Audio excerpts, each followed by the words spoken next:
Hi, I'm Emma. I'll show you how to quickly create and schedule Google Business posts using Circleboom. First, log into Circleboom Publish and click the Create New Post button on the dashboard.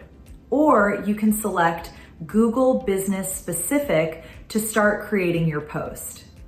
Then choose your connected Google Business account when prompted, so your content is linked to the right profile. You can add and manage multiple Google accounts.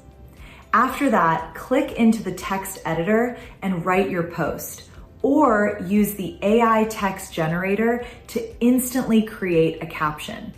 Just enter your topic, select your tone, and insert the generated content with one click.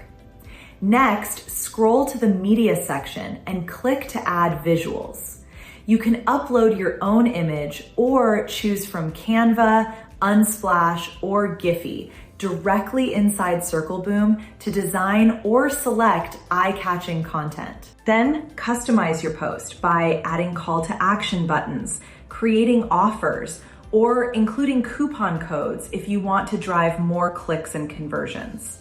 After that, review everything and make sure your post looks clean and engaging. Finally, click the schedule button to pick the best date and time or publish it right away. You can also schedule multiple posts in advance to keep your profile active without coming back every day. That's it. Quick, clean, and done. Happy circle booming!